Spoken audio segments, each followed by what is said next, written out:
Amalgama's interview sessions. How are you? Thank you for having me, Clara. It's great to see you again. I'm good. Happy to be here with you. Thank you. Well, so the idea is first to introduce ourselves. I'm Clara. I'm one of the business developers here in Amalgama, as you already know. I'm actually in the New York office right now, and I'm happy to be here. So yeah, I'm Theodora Gatin. I'm based in Bucharest, in Romania, in Eastern Europe. I'm the brand and marketing manager here at Growmotely, and a co-founder as well. So just to give you a bit more context on Growmotely, we're a global remote work marketplace for long-term remote roles, and we're basically a tech platform, all-in-one tech platform for businesses looking to hire long-term professionals all around the world.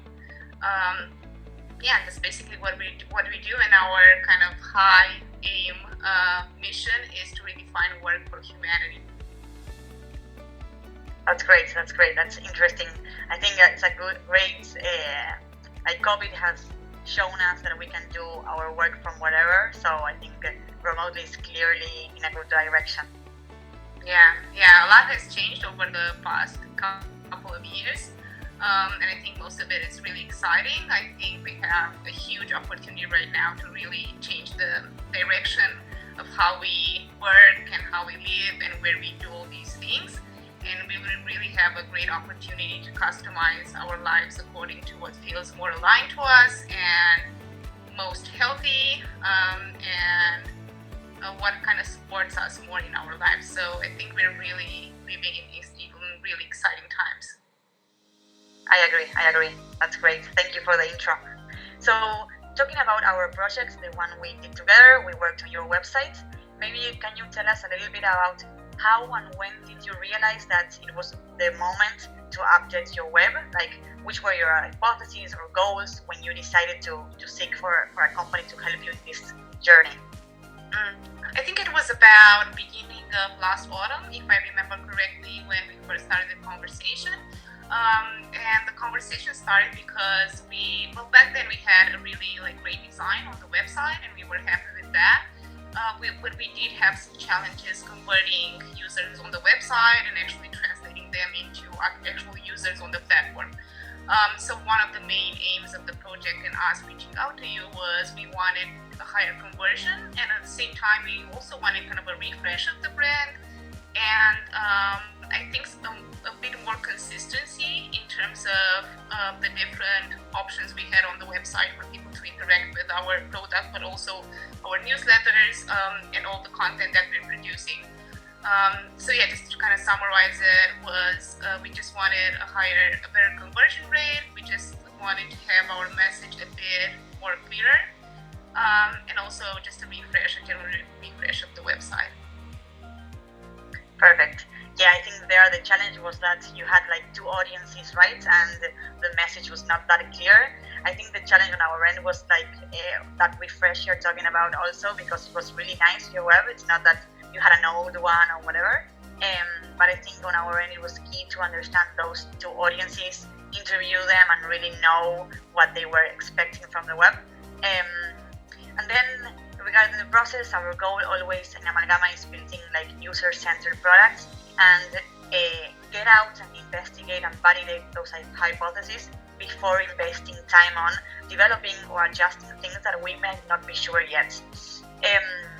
Talking about that process, which do you think was the biggest insight you found out with us, and how did that impact on what we were looking for?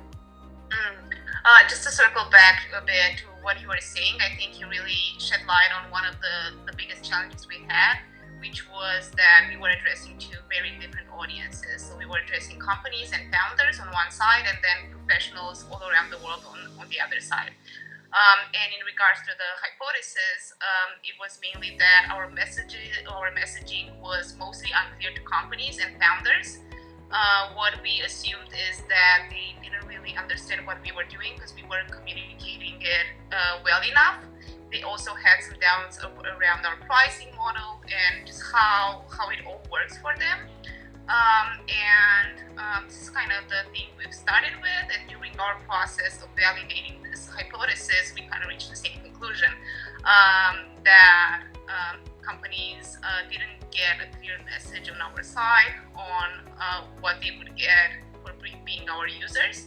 So I think from that point we kind of focused, besides on the whole redesign and the other conversion bits, we focused a lot on getting that particular bit clearer. So the insight was mostly a validation of something that we suspected, but I think the extra value that came from that was from the interviews that we did with real users, real companies and founders who haven't seen our platform before. So just to have that confirmation, that feedback from them, direct feedback, really validated our theory, because at that point it was just a theory on our side. So that was extra valuable. This part of the process where you went and you actually talked to people who have never seen the platform and gathered first-hand feedback, that was really valuable. And I think we had some even minor insights that were really kind of good for us to have a good picture of how we want to redesign it and what's the new form in which we want to deliver our message. I agree. And I think also from the interviews, they were not only useful to validate that, but also to understand what users were asking themselves or what they were expecting when taking a look at your website. That really helps our team to really form that message or to structure that message and give the information that they were looking for. Exactly. I agree. Yeah, exactly. I mean, yeah, you're right. Just having that perception, that first-hand perception of what people expect to see on the website, rather than us just, wondering or assuming what they would like to see. I think that's really important. That's a really important process generally in interaction with users, that kind of feedback loop, that continuous feedback loop. And at that point we were a bit disconnected from that side, so I'm really grateful that was part of the process. Yeah, I think it's great to do it because we're always so inside the business that we forget to really go to our users or our clients' feeds and hear and see what they think, and not only think we know what they think, but really ask them and get to know better them. That's great. Yeah. Sometimes when you're too in it, you overlook some of the most obvious things that are really clear to your audience, but you're too deep in it and you can't see it anymore. So sometimes you kind of tend to overcomplicate things, but sometimes the solutions are really simple. You just need kind of that mirror to show you, oh, it's just this. Yeah, and also your clients, when they get on your web for the first time, they haven't spoken to you. They haven't gone through all your years of experience. So it's great to remember which is their situation and their scenario when speaking to them. Yeah, I agree. And just to close up, if you had to give an advice or a tip to someone, a startup like Growmotely that is looking to redesign their website, what would you tell them?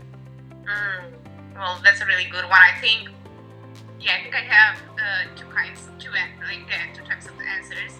The first one would be, I would say, alignment with the company that you're working with. I think a big part of our process and the success of our project together was the fact that our two companies were very aligned in how we saw things, and we had a very open conversation around expectations and how do we see things happening, and we shared values. So I think when you, as a company owner, as a founder, or just somebody who wants a website, I think it's really important to just pick the right company and just make sure you're on the on the same page, and also share expectations from the very beginning. I think that's what made our process really successful.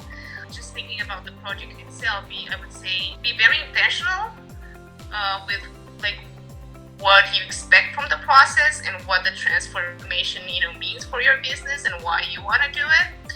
And I would also say kind of have a good grasp on the brand, because that can get quite diluted in the process if you don't if you're just not careful or not there in the process. So yeah, I think that those would be my. I'm not sure if I really answered the question.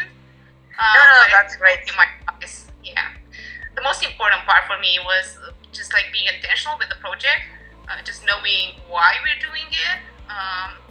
And the second one is just the company you're going to partner with. I think a lot comes from that co-creation process and that kind of alchemy and like chemistry between the two teams.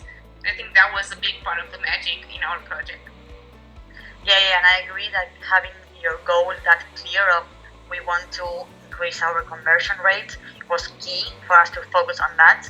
So I think that is a great recommendation. Yeah, because you can give so many directions with the website. So and it's really normal like to hey, let's update our web because we need to just to refresh it and everything, and that is when you're really investing with no goal. And I think it's good to have like their goals, and also, as you said, to be aligned so that the team, whoever is working with you, understands why you're doing it, so that you can go in the same direction. Yeah, I agree. Yep. Well, that was it. Thank you very much. It was great having you, and we hope to work again in a near future.